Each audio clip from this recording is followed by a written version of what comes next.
Muy buenas noches, mi nombre es Augusto Álvarez Rodríguez y esto es Enfrentados, el programa electoral de América.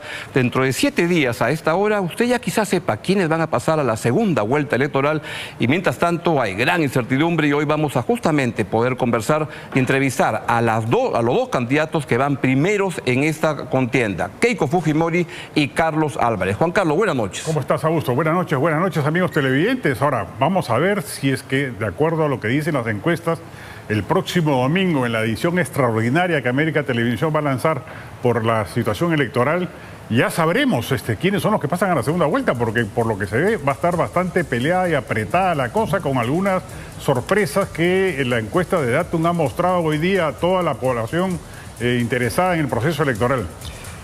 Pues vamos a verla justamente y luego les informamos que vamos a conversar con Keiko Fujimori y Carlos Álvarez. Vamos con la última encuesta, que es de intención de voto y que presenta Datum, por supuesto. Ahí tienen ustedes la evolución de la intención de voto y si la ven, pues lo que tenemos es que Keiko Fujimori ha tenido un crecimiento sostenido desde el mes de enero y hasta ahora en 14.5%. Y le sigue pues señor Carlos Álvarez, quien pasa por primera vez en esta competencia al segundo puesto y tiene una fuerte trepada en la última semana, donde pasa de 6.9 a 10.0. Juan Carlos. Y López Aliaga cae de 11.7 a 9.9 y Jorge Nieto sube, manteniendo el cuarto lugar de 5.9 a 6. Claro, una subida leve, menor. Y la sorpresa es la aparición de Ricardo Belmont, que sube de 2.9 a 5.5. Así es. En apenas una semana.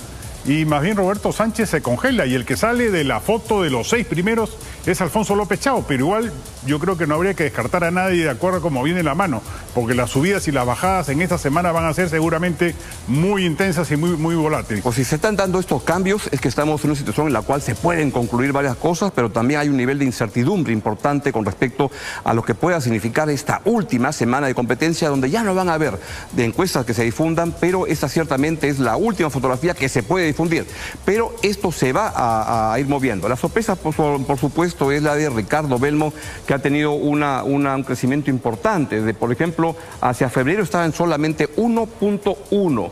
en esta parte muy bajita y entonces comienza a subir y en las últimas, como Juan Carlos les decía, en los últimos 15 días ha tenido un crecimiento importante que lo pone en una situación de 5.5% y lo vuelve un contendor que estaba en la parte muy bajita de las encuestas y sin embargo ha logrado colocarse ahora en un quinto puesto expectante. Sí, yo creo que sí tiene mucho que ver con el debate donde Ricardo Belmont se mostró como una persona bastante ecuánime, respetuosa, sin duda, tolerante, y creo que ha demostrado que la población está buscando eso y no necesariamente la altanería, la gritonería, la patanería que algunos otros candidatos señalan. Y esto, lo importante además que hay que señalar es que esta encuesta es hecha con 3.000 encuestados, la encuesta más grande realizada hasta la fecha. Ahora, vamos a ver cuánto dura, ¿no? Porque ya hemos visto en esta campaña crecimientos que han habido desde Ricardo Grosso, desde varios candidatos que han ido subiendo, Nieto, que se despuntan y de repente comienzan a detenerse. Vamos a ver qué pasa en esta última semana. Y lo que uno puede especular, no sé, especulemos qué es lo que puede ocurrir. Pero yo veo acá que hay alguien como Keiko Fujimori que está creciendo y que uno puede pensar a esas alturas que tiene asegurado el puesto a la segunda vuelta, que sería... Ya tiene más votos de los que obtuvo en la primera vuelta del 2021. Ya, y la diferencia se va ampliando con respecto al pelotón de atrás, pues ya está en 14.5, le sigue con 10% Carlos Álvarez, y lo que tiene además es un crecimiento sostenido, no es que tenga altibajos, sino que tiene un crecimiento sostenido. Me parece que sería muy extraño que no estuviera en la segunda vuelta. Y ahora la discusión es con quién entraría a la segunda vuelta. Ciertamente las elecciones en el Perú, una semana es una eternidad donde todo puede ocurrir, pero parecería que eso es lo que está sucediendo y que el pleito va a estar en el segundo puesto. Bueno, ¿y por qué no vamos entonces, Juan Carlos, al simulacro de intención de voto, donde, como saben ustedes, esta es una encuesta que se hace con una cédula, con una tarjeta que se le pregunta al ciudadano? Esta ya es un simulacro de votos donde se le entrega la cédula enorme, el papelote ese, y por lo tanto tendería a ser mucho más cercano a lo que va a ocurrir. ¿Qué es lo que tenemos, Juan Carlos? Sí, Fuerza Popular encabeza con 18.1. seguida de País para Todos de Carlos Álvarez con 10.8, muy cerca de Renovación Popular con 10.3, ese es en votos válidos, ¿no? Buen Gobierno 7.2, Juntos por el Perú 7, Obras, el partido de Belmont 6.5, está prácticamente empatado en el tercer lugar con el resto de candidatos. Y luego, primero la gente, que sorprende, también una buena performance de Marisol Perestello en el debate. Y finalmente ahora Nación de Alfonso López Chao con 4.6. Y mira, contra lo que se creía originalmente que los debates no sirven de mucho, pues sí ha permitido que algunos se consoliden en su posición, como es el caso de Keiko Fujimori, y aparezcan otros, como por ejemplo Marisol Perestello o el mismo caso de Ricardo Belmont, que van subiendo. Y en cambio otros candidatos han tenido una sensible desubicación, como es el de ahora Nación de Alfonso López Chao. Los que no han venido a este programa son los que han caído. Ahí está. Ahí está. Ahí está. Y entonces lo que va a ocurrir es que vamos a ver una competencia muy, muy importante en los siguientes 7 días y por tanto lo que va a suceder es que va a ser tremendamente emocionante. Pero, insisto, en el Perú, pues en elecciones, una semana es una eternidad, pero lo que esto nos está diciendo es que pues, hasta ahora lo más probable es que Keiko Fujimori sea la candidata que esté en la segunda vuelta electoral y se definiría con quién vamos a ver en estos últimos 7 días logra meterse justamente en esta situación. Claro, hay que recordar que en la última semana del 2021 Pedro Castillo subió 10 puntos. En una semana. En una semana. Pues todo puede ocurrir. Entonces, ¿por qué no conversamos justamente con la candidata que aparece consolidada por ahora en el primer puesto, que es Keiko Fujimori, con quien tenemos el gusto de conversar desde Tarapoto? Los candidatos están ultimando sus campañas y estamos justamente conectados con la señora Keiko Fujimori. Señora Fujimori, buenas noches. Muy buenas noches, Juan Carlos, Augusto, un gusto de saludarlos. Gracias por la invitación. Pues queremos empezar preguntándole, no sé, a veces es mal gusto hablar de la madurez de una dama, pero en este caso hay coincidencia en que esta cuarta campaña se le percibe a usted más madura y que va manejando mejor la campaña. La pregunta que quisiera hacerle es, ¿esto es una suerte de posición para la campaña o cómo usted se maneja? Y ahí preguntarle qué errores siente usted que ha cometido en el pasado, que ahora los puede enmendar, y cómo garantizarle al elector que es real, que ha habido un cambio, hay lecciones por aprender, que se han aprendido. Bueno, quiero en primer lugar también hacer un poquito de mención sobre las encuestas que ustedes han mencionado. Por favor. Tomo estos resultados primero con mucha serenidad, porque como ustedes han mencionado, vienen 6 días claves y en nuestro país efectivamente cualquier cosa puede pasar. Hay todavía un bolsón grande de personas que no han decidido su voto, así es que tenemos nosotros los candidatos y en este caso nuestro partido pues ponerle mucho punche en estos días y por supuesto también tomamos estas encuestas con alegría, pero este es el esfuerzo de muchísimas personas, de los candidatos, de la militancia, de los jóvenes y de todas las personas que nos están ayudando a transmitir nuestras propuestas. Sobre su pregunta, Augusto, bueno, hoy tengo 50 años y sin duda después de los golpes que me ha tocado vivir he aprendido, he madurado, me he serenado, tengo lecciones aprendidas sin duda. Sabemos que hoy el país necesita más diálogo y menos confrontación. ¿Esa diría usted que es la principal lección que obtiene de los últimos años en que ha estado participando en política, especialmente del año 2016, donde empezó un pleito entre gobiernos y congresos, del cual aún seguimos pagando las consecuencias? Bueno, yo creo que hay que hacer una división entre entender que efectivamente se necesita menos confrontación, pero quiero sí hacer la diferenciación que no hubo obstruccionismo como, digamos, es la narrativa que han querido endilgarnos. Obstrucción no ocurrió porque se les dio todos los votos más importantes al gobierno del señor Kuczynski. Voto de confianza, la ley de presupuesto, facultades. Pero también tengo otras lecciones digamos, en un índole más personal. ¿Por ejemplo, cuál? Después de la persecución política de la que mi partido y yo fuimos objeto.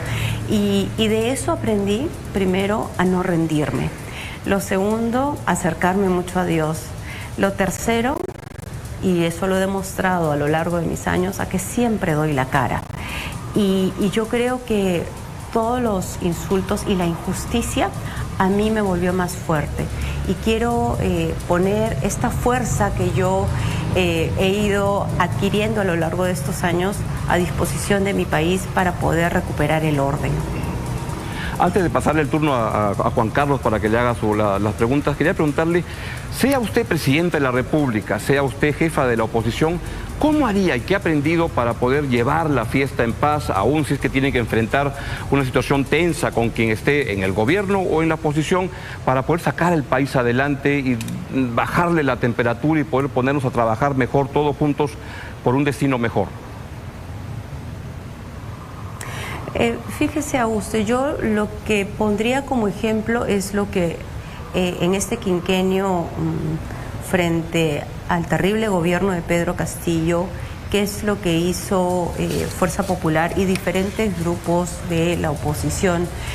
Se lograron consensos importantes para que la mesa directiva no caiga en manos de Perú Libre. Lo segundo es que se dialogó mucho con Julio Velarde para que él pudiera mantenerse y que los directores que el Congreso elegía del Banco Central de Reserva pues fueran personas cercanas a él para garantizar justamente las decisiones que tomara Julio Velarde. Lo tercero es que frente a los riesgos que había con la presencia de Pedro Castillo, se tomaron medidas como por ejemplo para moderar la cuestión de confianza y evitar un cierre del Congreso, para que la Asamblea Constituyente o todo pedido de referéndum pase obligatoriamente por una votación dentro del Congreso. Y todo esto permitió defender la democracia. Y cuando llegó la decisión del golpe de Estado de Pedro Castillo un 7 de diciembre, pues todas las instituciones, no solo el Congreso, aquí hay que mencionar el rol de la prensa, el Tribunal Constitucional, las Fuerzas Armadas, la Policía Nacional, el Ministerio Público y la propia ciudadanía, todos defendimos la democracia, y yo creo que parte también se refiere a todas estas medidas que se tomaron en su momento. Sin duda los congresos no son populares y hay individuos que no deberían estar ahí, pero yo sí resalto esta defensa institucional y esta defensa de la democracia. Keiko, buenas noches. Usted durante la campaña ha reivindicado... Buenas noches, Juan Carlos. Usted ha reivindicado permanentemente la figura del gobierno de su padre. Es inevitable preguntarle por una fecha como hoy, que se cumplen 34 años del autogolpe de su padre que dio inicio a la dictadura del mismo. ¿Qué reflexión le produce hoy con la madurez que usted dice haber logrado esta fecha?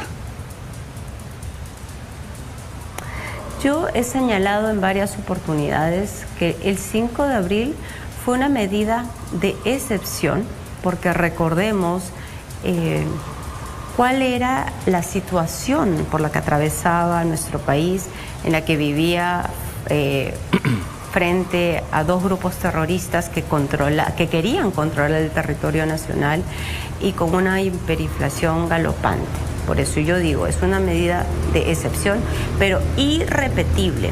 Yo esto lo he dicho, no de ahora, lo he dicho en varias oportunidades. Pero esta decisión tan difícil que tomó mi padre permitió también que luego se convocaran a elecciones de la Asamblea Constituyente y se hiciera la Constitución de 1993, que además fue ratificada por la población. Esta es la Constitución que hoy rige nuestro país y la que ha traído tanto crecimiento en los últimos años. Lamentablemente, luego de la salida del gobierno de mi padre, pues los siguientes gobiernos no trabajaron con la convicción y cumpliendo las promesas que ellos habían hecho. Entonces ha habido una ausencia de parte del Estado. Pero vuelvo a repetir, mi calificación a esta medida es de excepción e irrepetible. Ahora, hay que recordar los hechos. El gobierno de su padre tenía mayoría en el Senado conjunto con el Fredemo y tenía mayoría en diputados también con el Fredemo. ¿Fue necesario el autogolpe? Miren, yo entiendo que había la intención de vacar a mi padre.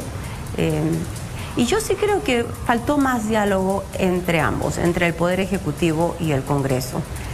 Pero si uno mira luego los hechos a posteriori y tiene como resultado pues el haber derrotado el terrorismo, el haber generado orden, el que nazca la Constitución, que además fue aprobada por la población, pues yo entiendo que esta medida tan difícil fue necesaria para la modernización de nuestro país. Usted señaló el 2016 que iba a gobernar desde el Congreso, cuando ganó Pedro Pablo Kuczynski las elecciones. Y luego ha sido mayoría opositora, no mayoría general, pero sí la minoría más grande del Congreso desde 2021 en adelante. ¿Qué reformas puede mostrar en su catálogo de logros políticos el fujimorismo en estos últimos 10 años? Mire, le agradezco esa pregunta, Juan Carlos, porque es absolutamente falso que yo haya señalado que íbamos a gobernar desde el Congreso. ¿Okay? Muy por el contrario, cuando se dieron los resultados del señor Kuczynski, hice una conferencia de prensa para reconocer ese resultado final. No presentamos ninguna observación y le dimos las leyes más importantes y todas las facultades para que ellos puedan hacer las reformas necesarias. Vuelvo a repetir, creo que la pelea fue de a dos y de eso hemos aprendido. En el último quinquenio yo creo que la reforma más importante debido a la inestabilidad política fue aprobar la bicameralidad. Y esta reforma, que si bien es cierto puede ser no popular, cuando ocurrieron todas las movilizaciones en contra del gobierno de la señora Boluarte, vinieron bancos extranjeros porque iban a quitar el grado de inversión a nuestro país. Finalmente los bancos señalaron esto al exministro de Economía, al señor Arista, que no retiraban el grado de inversión al Perú porque se había aprobado esta reforma constitucional de la bicameralidad que en un mediano y largo plazo le va a dar más estabilidad y mayor institucionalidad a nuestro país. Esto no es el esfuerzo de Fuerza Popular, es el esfuerzo conjunto de muchísimos partidos que lograron esta reforma en 2 votaciones y nosotros esperamos pues que este nuevo sistema le dé más tranquilidad a los peruanos. Keiko, ¿cómo quisiera usted manejar la segunda vuelta, a diferencia de las otras segundas vueltas en que ha estado, especialmente las 2 últimas, para poder generar las condiciones? Porque gran parte de los problemas se ocurrieron como ocurrieron esas segundas vueltas. ¿Cómo esperaría usted manejarla de su parte, pero también con quien le toque estar, para crear las condiciones para que no hayan tantas heridas por curar luego de la competencia? Y disculpe que le interrumpa, pero justamente en el debate usted le ofreció a López Aliaga un pacto, ¿no? Nosotros no estamos garantizados de estar en la segunda vuelta. Tenemos que esperar con mucha prudencia, pero ponerle muchísimo esfuerzo y mucha alegría a estos últimos días, y ese es mi llamado a la militancia y a nuestro partido, y por supuesto que pedir también que se inscriban como personeros. Dependiendo de estos 2 factores, vamos a poder, ojalá, con el respaldo y el apoyo de la ciudadanía, entrar a esa segunda vuelta. Si es que esto sucede, creo que mi actitud en el debate muestra, digamos, cuál va a ser el actuar de nuestro partido. Al señor López Aliaga le dije que más allá de los insultos que él me ha dado en las últimas semanas o en los últimos meses, yo tengo bien claro que el enemigo del Perú es la izquierda. Y yo no quiero confrontar y no he querido confrontar con el señor López Aliaga en el debate. Eso no es un pacto, es simplemente una reflexión que le hice también, y me acuerdo que estuve en el programa de ustedes antes de que ocurriera la vacancia de Gerí. Es verdad. Y yo lo que esperaba era un poquito de madurez de parte de algunos partidos políticos como Renovación Popular. Ese va a ser mi actuar, pero también creo que hay que esperar y ver quiénes somos, esperamos nosotros, los partidos y las personas que entramos a la segunda vuelta. ¿Le ofrecería el mismo ramo de olivo que le tendió a López Aliaga en el debate a Carlos Álvarez, que hoy parece ser el candidato a pasar a la segunda vuelta contra usted? Mire, yo he saludado la participación de Carlos Álvarez en esta campaña política, porque participar en política es difícil, ¿no? Es estar bajo el escrutinio público, es ser víctimas de cuestionamientos, a veces de mentiras, ¿no? Por supuesto, le deseo mucha suerte. Claro, la pregunta que los ciudadanos deben hacerse es cuál es el equipo técnico que lo acompaña, o las dudas que pueda generar la candidatura de su vicepresidenta. Pero más allá de eso, y me imagino que digamos, su partido se encargará de responder. Yo a él en lo personal, yo lo conozco, ¿no? Desde hace muchos años, le deseo mucha suerte. ¿Qué una pregunta final? ¿Cómo piensa encarar, de luego de esta es su cuarta campaña, y qué aprende un candidato en el ritmo, en el esfuerzo que significa el recorrido por todo el país en una cuarta campaña? Bueno, yo vengo recorriendo el país no porque estoy en campaña, sino desde que yo era muy joven. A los 19 años me convertí en primera dama y desde ese entonces ya viajaba por todo nuestro país. Yo, si algo disfruto, es poder conversar con las personas, escucharlos, si de ser posible también ayudarlos, o siempre explicarles con la verdad. Hay ciertas cosas que se pueden hacer si es que uno llega a ser gobierno, u otras cosas que no. Pero para mí lo más importante es que los ciudadanos son el centro de esta campaña, y nuestro partido ha crecido muchísimo justamente en esta convocatoria amplia. Soy deportista además, y toda campaña política no es una carrera de 100 metros planos, es una carrera como una maratón, ¿no? Entonces uno tiene que guardar energía, sobre todo para el último tramo. Y es ahí donde yo tengo experiencia, no por ser candidata, sino por ser triatleta. Bien, le queremos agradecer mucho a la señora Keiko Fujimori por darnos esta deferencia de esta entrevista en esta noche, que es la última en la cual se van a conocer las encuestas, y vamos a estar muy atentos al recorrido de los siguientes 7 días, que van a ser tremendamente intensos y espectaculares. Muchísimas gracias, muy buenas noches. Buenas noches. Gracias a ambos, buenas noches. Muy bien.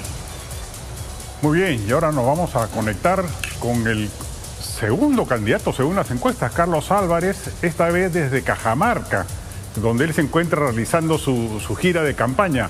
Señor Álvarez, ¿cómo está? Muy buenas noches. Buenas noches, Juan Carlos. Buenas noches, Augusto, aquí de Cajamarca. Muy contento. Y bueno, en el programa de ustedes. Espero no enfrentados, ¿eh? Ahora, las encuestas lo ponen en segundo lugar. ¿Por qué cree usted que ha subido y por qué ha bajado? Bueno, yo he hecho mi campaña de una manera franciscana, con muy pocos recursos, la gente lo sabe.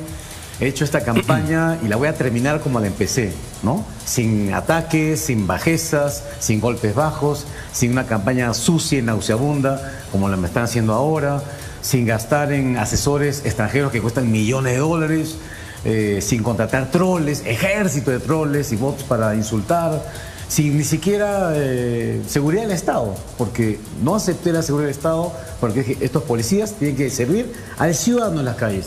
Yo me pago mi seguridad, y los demás partidos dije paguen la seguridad de los candidatos, porque esos policías los necesitan la ciudadanía, no los candidatos presidenciales. Así que he hecho una campaña con mensaje que yo creo que ha calado en la gente, bueno, y creo que me gusta hablar directo al corazón de la gente y mirando los ojos. Sí, se ha referido usted sin mencionarlo a Rafael López Aliaga, pero la pregunta es respecto de él, ¿qué lo diferencia? Ustedes dos plantean la pena de muerte, ustedes dos plantean la salida de la Convención Interamericana de Derechos Humanos, la expulsión de extranjeros ilegales. ¿En qué se diferencia Carlos Álvarez de Rafael López Aliaga? Bueno, en muchas otras cosas, no solamente en el tema que yo vengo diciéndole hace años, no ahora estos últimos meses, hace años vengo diciendo, salió en la Corte Interamericana de Derechos Humanos, etcétera, que los presos trabajen para que se mantengan y sobre todo que paguen la reparación civil. El tema de la salud pública, que me interesa muchísimo, que fue un tema que estuvo ausente en el debate presidencial. Por ejemplo, la compra de medicamentos. No hay medicamentos en las postas médicas, en los hospitales. Yo propongo, por ejemplo, la compra de medicamentos mediante una central nacional, pero que funcione. Y yo les prometo que en 6 meses vamos a comenzar a cambiar esa brecha de medicamentos faltantes. Y en el segundo año de gobierno, el 95% de los hospitales y las postas médicas van a estar abastecidas de los medicamentos. Otra cosa, por ejemplo, la brecha de infraestructura hospitalaria la podemos hacer a través de APPs. Una prueba de que funcionan el Hospital Caelín y también el Hospital Barton, que están funcionando. La lucha contra la anemia, que es frontal, 44% de anemia. En Puno, 7 cada 10 niños están con anemia. ¿Y qué hacer? 5 puntos porcentuales, bajar la anemia cada año de gobierno. Es mi propuesta, y el 2031, dejarlo en 19%. ¿Cómo? Con un programa permanente de seguimiento a la mamá gestante hasta el niño que nace hasta los 3 años. Combatir enfermedades infecciosas como la parasitosis, agua potable, consumo humano para los niños, hacer una estrategia diferenciada en el tema de la anemia, porque la anemia es multifactorial. Hay varios Perús en un solo Perú. O sea, la realidad de Arequipa no es la de la Amazonía, de Tumbes o de Piura, es totalmente diferente. Y que el personal de salud esté integrado no solamente por los médicos, sino también que involucre a la autoridad local. Todos trabajando, los padres de familia, los comuneros, la autoridad local, el gobernador, el alcalde y el personal de salud. Acabamos de entrevistar a Keiko Fujimori y ella ha señalado que si usted es su contendor en la segunda vuelta, le extiende también un ramo de olivo que ella lo conoce a usted desde hace muchos años. Y muchos analistas políticos se preguntan cuál puede ser o cuál podría ser la estrategia electoral de Carlos Álvarez para diferenciarse de Keiko Fujimori, si es que es un fujimorista solapa, como algunos señalan. No, para nada. Yo no soy ni fujimorista solapa, ni montesinita solapa. Ahora me dicen que soy comunista, castillito, soy esto. Bueno, decídanse pues, qué cosa soy al final, ¿no? Depende, soy un Terian, ¿no? Un Terian soy de repente. Bueno, los Terian están, por si acaso los Terian están acá hace tiempo, ¿eh? Hace años están en el Perú. Ahí los políticos. Tenemos burros, tenemos ratas, ratones y vampiros, por si acaso. Bueno, no se trata de diferenciarse o no. Yo creo que cada quien tiene su programa de gobierno, tenemos medidas claras en el tema de seguridad ciudadana, de salud pública, de educación.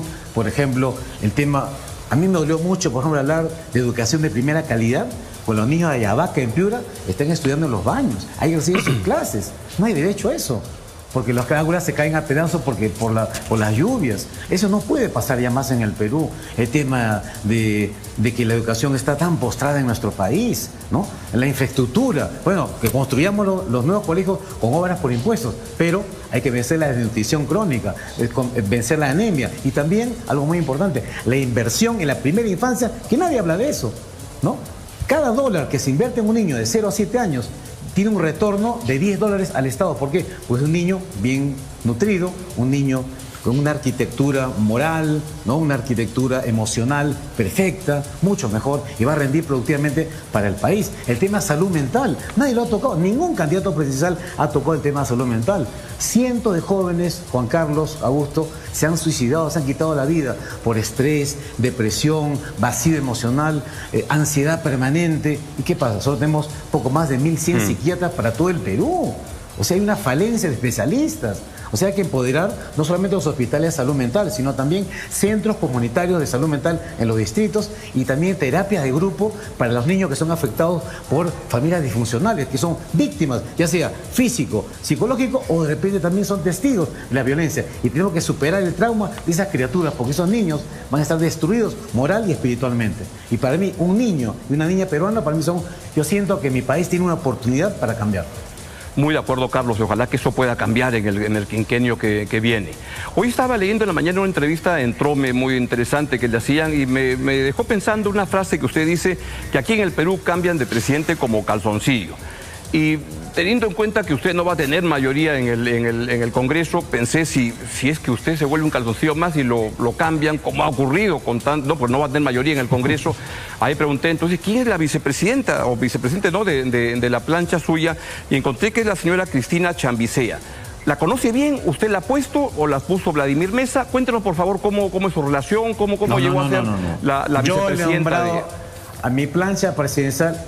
A ver, Augusto, yo he nombrado a mi plancha presidencial tanto a la señora Cristina Chambicea como al señor Diego Guevara, que es economista. La señora Chambicea es una doctora, tiene 24 años de experiencia en la función pública y es bióloga, la doctora, por si acaso, ¿no? Entonces es una persona que tiene toda mi confianza.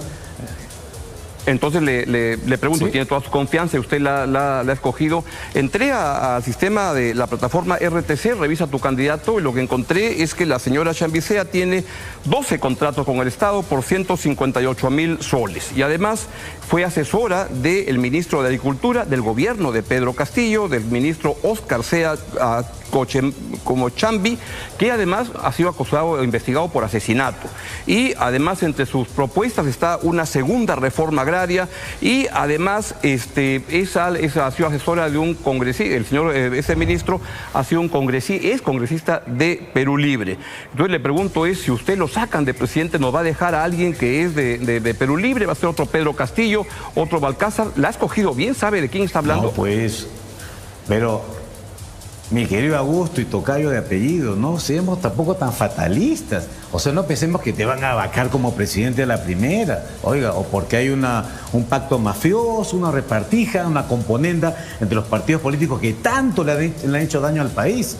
Entonces, aquí mi llamado al electorado, muy aparte de lo que tenga la señora Chambicea, que ha ido muchas veces como asesora del Midagri, se ha ido a Palacio de Gobierno, en la época de Castillo, con los grupos de ollas comunes, también con las asociaciones regantes, yo lo sé, y también tengo funcionaria de un Frente Nacional y que combatió a Gregorio Santos. O sea, hay muchos aspectos, pero mi posición es de apertura.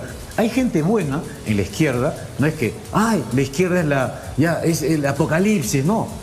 Yo opino de la izquierda radical, recalcitrante, dinosaurica, ¿no? Jurásica, que busca la destrucción del país de todo lo avanzado. Yo no creo en eso. Muy de acuerdo. Tampoco una derecha mercantilista ni rentista.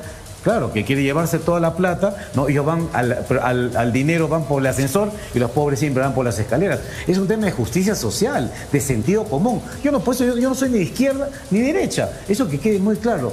Yo creo que con un programa pragmático, un programa ejecutivo, humano, social. La política, Augusto, Juan Carlos, ha perdido humanidad. Tengo un Estado que yo creo que es indolente, no solo indiferente, indolente ante la gente. La salud pública es un desastre, la educación pública está por los suelos, nos matan a todos los días. Ayer aún mató a un chofer con su hijo delante, hace 2 días una señora viene a Estados Unidos, la asesinan. Oye, ¿qué es esto? O sea, estamos perdiendo el país. Carlos. El país está secuestrado por los criminales y tenemos que rescatarlo. Muy de acuerdo. Yo no juzgo si sea de izquierda o derecha, lo que juzgo es la consistencia con el candidato a la presidencia. Y ahí lo que encuentro es una persona que está a favor de una segunda reforma agraria. Eso está en línea con lo que usted plantea. Alguien que ha sido asesora de un ministro del gobierno de Pedro Castillo. ¿Va en línea con lo que usted plantea? Eso es lo que quiero investigar. Si es que usted ha escogido bien a la persona, Dios quiera que si usted es presidente no lo vayan a vacar. Pero si eso ocurre, uno se tiene que preocupar por quién es el vicepresidente. Y ahí encuentro que hay diferencias bien grandes entre esta persona y usted. Bueno, ¿o usted no encuentra? Está muy bien, es lícita tu preocupación. Es muy comprensible, pero ya he hablado con la doctora y hemos llegado a un acuerdo en ciertos puntos. Sí estoy de acuerdo en apoyar al pequeño agricultor, por ejemplo, ¿no? Yo también, pero ¿está de acuerdo con una segunda reforma agraria? En el tema... No, yo creo que hay que empoderar nuestra agricultura. Por cada $1.000.000 en minería se crea 1 a 8 puestos de trabajo. Cada $1.000.000 que se invierte en el agro son 18 a 20 puestos de trabajo. Por supuesto que sí, la agricultura está muy abandonada por el Estado. En eso es una cosa, pero el tema de reformas agrarias yo no estoy de acuerdo, hay que estudiar ese tema. Pero yo hago una invocación al electorado. No permitamos que el próximo presidente de la República, sea quien sea rehén del Congreso, más aún de un Senado todopoderoso. Yo estoy en contra de la bicameralidad, por si acaso, porque el pueblo votó contra la bicameralidad. Estas son las reglas de juego, perfecto. Pero yo por eso no he postulado a senador. porque yo no creo en la bicameralidad. Yo estoy con la gente que votó en contra. Carlos, pero mi pregunta no es la bicameralidad. Lo que quisiera es que usted pueda tener la oportunidad de aclarar las cosas, porque su candidata a vicepresidente es alguien que tiene un registro que es muy diferente a lo que usted ha estado hablando en la campaña y muy diferente a lo que ha sido su plan de gobierno, que lo he leído esta mañana con mucho cuidado. Mi pregunta es, ¿la ha escogido usted teniendo en cuenta esas diferencias tan profundas? El que hemos conversado, pero el que va a ser presidente soy yo, no ella. Yo soy el presidente. Ojalá soy el líder. Que si usted llega a ser presidente, usted dure y que no entre ella, ¿no? No. Bueno, por eso es mi llamado al electorado, que quien sea presidente de la República tiene que tener una bancada respetable para consensuar, para dialogar. Si no, sea quien sea el presidente, va a ser siempre un rehén. O sea, ¿qué clase de democracia es esa? Ya no es un sistema presidencialista, sino parlamentarista, una dictadura del Parlamento, del Congreso. Cuidado. Entonces vamos a tener un presidente siempre en salmuera, con la espada de Damocles siempre sobre la cabeza. Y hay tantas cosas que nos preocupan como país y sobre su destino, ¿no?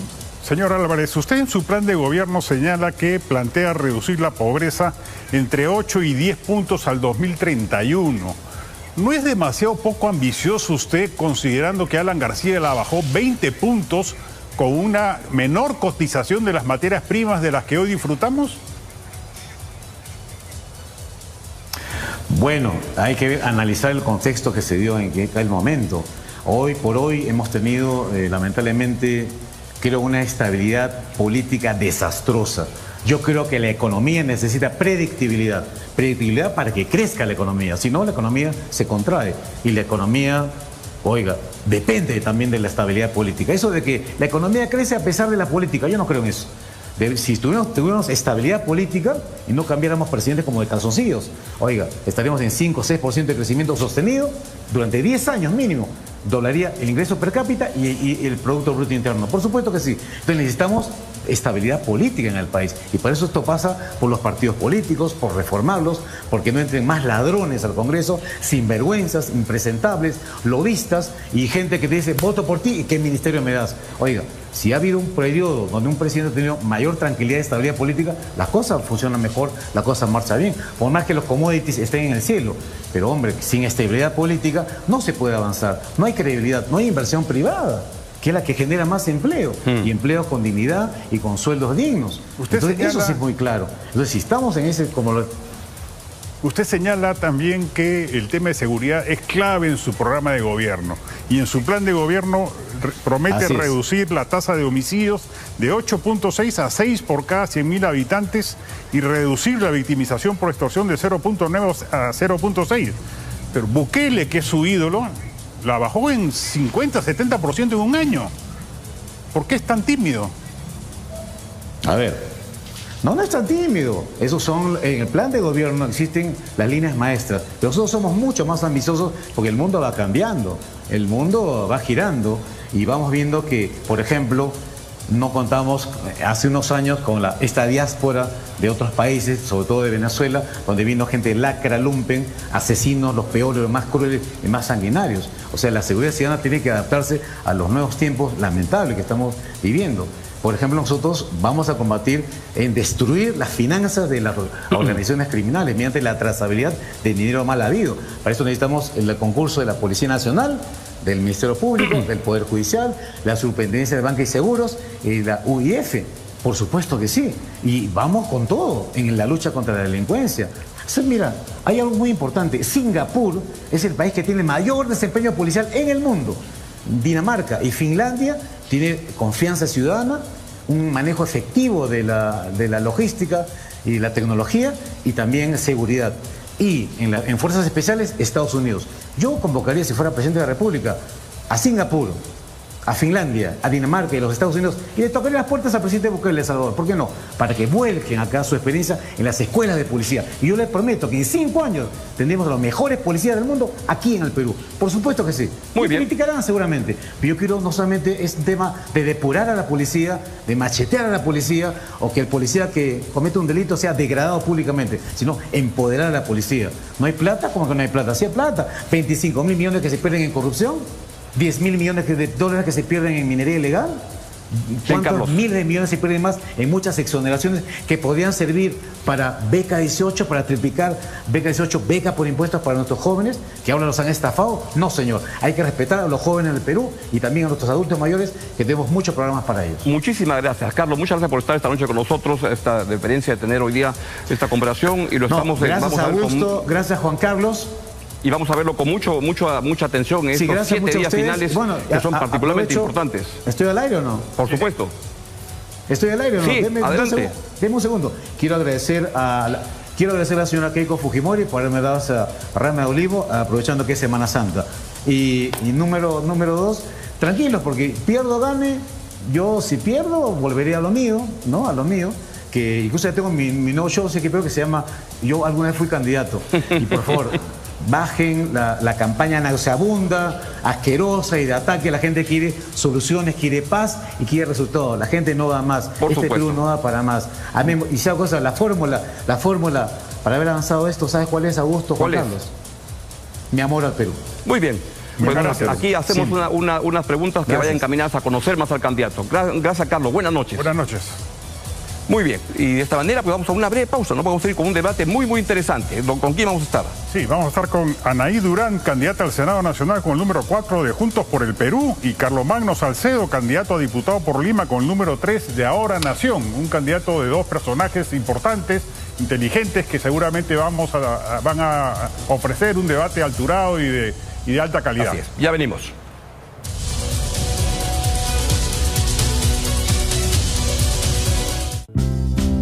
América Multimedia y Del Barrio Producciones, bajo un guión original de Globo, nos traen la más ambiciosa superproducción de la televisión nacional, Señora del Destino. Vamos a ir a una ciudad enorme y muy divertida.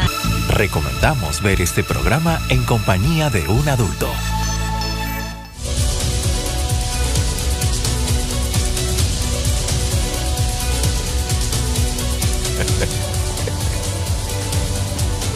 Muy bien, como lo anunciamos, están con nosotros Anaí Durán, candidata al Senado Nacional con el número 4 de Juntos por el Perú, y Carlomagno Salcedo, candidato a diputado por Lima con el número 3 de Ahora Nación. Y queremos dejar constancia que hemos perseguido casi policialmente a sus respectivos candidatos presidenciales y no hemos tenido la suerte de poderlos tener aquí en el programa, pero bueno, serán reemplazados por dignos representantes suyos al Congreso.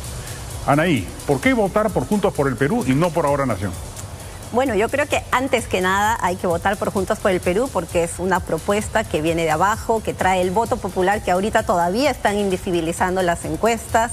Creo que tenemos esa fuerza de refundación que además trae un componente de reivindicación importante. Es el voto que fue atropellado, fue humillado, fue despreciado, el voto por Pedro Castillo, por ejemplo, el que salió a protestar contra la usurpación de Dina Boluarte y el que quiere reivindicar y quiere abrir ese proceso de cambio. Entonces tenemos esa propuesta, hemos sido muy bien recibidos.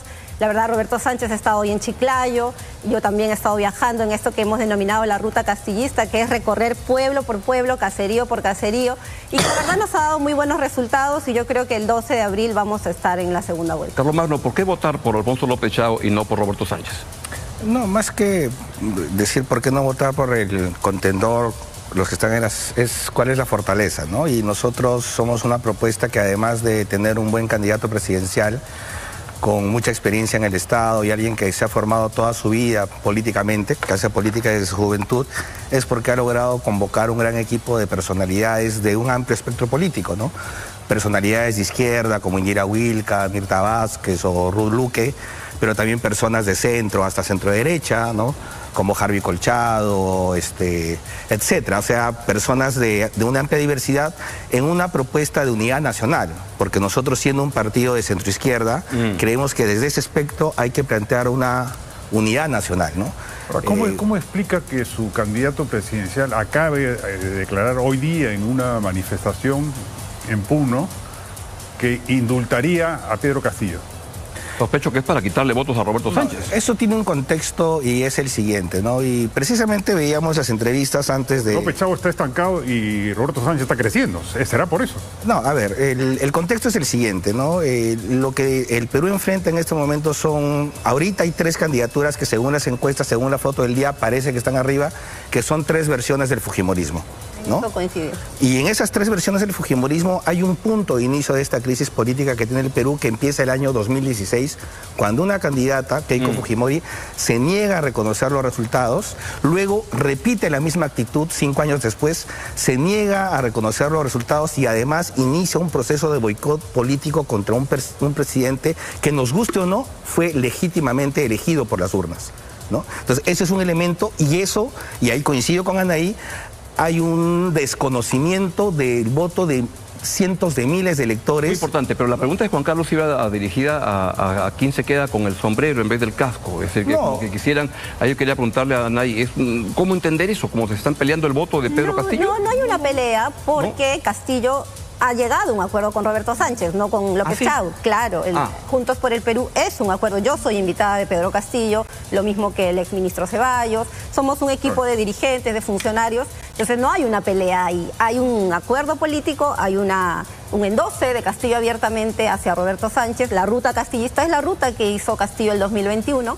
Y en esa medida efectivamente hay una reivindicación del voto popular y la urgencia de terminar con estos 5 años de desgobierno que hemos tenido. Yo le hubiera preguntado a la señora Fujimori si ella está dispuesta a que su bancada, su nueva bancada, firme la muerte cruzada, por ejemplo, para evitar este circo de vacancias y inestabilidad política. Si se va el presidente que es elegido por el pueblo, que se vaya también el Congreso. Eso lo estamos proponiendo. ¿En Ecuador funciona? Exactamente. Ecuador lo hizo del 97 al 2007, tenía el récord. Ahora ya no lo tiene. Sin embargo, ya sabemos que les gusta gobernar detrás del poder, ¿no? Usurpando el poder de la gente, el voto de la gente. Entonces, la muerte cruzada para nosotros es una opción, por ejemplo. Permítame, Anaí y Carlomagno, una breve pausa y regresamos para continuar con el debate. Adelante. Y tú puedes ser el próximo. Usa tus tarjetas Visa Banco Falabella en todo el Perú y el mundo.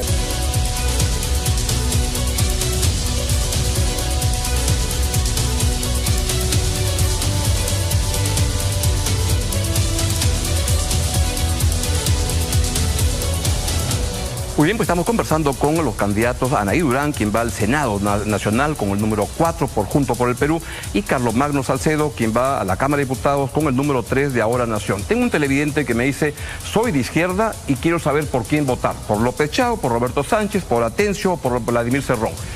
Anaí, ¿por quién debería votar este amigo de izquierda que no sabe, está medio confundido? Mire, nuestro voto no es para la izquierda. Nosotros no queremos el voto de los izquierdistas, queremos el voto de los peruanos. Pero mi amigo de izquierda me está preguntando. Entonces, que vote por Juntos por el Perú. Yo los invito a todos a cerrar el paso a estas 3 candidaturas fujimoristas, una más imitadora que la otra, pero que van a significar más de lo mismo. Ya desde el 92 estamos en esta misma crisis. Yo los invito a votar por Juntos por el Perú, un partido nacionalista, popular, de izquierda también, y sobre todo con propuestas concretas para sacar adelante estos momentos tan críticos. Carlomagno.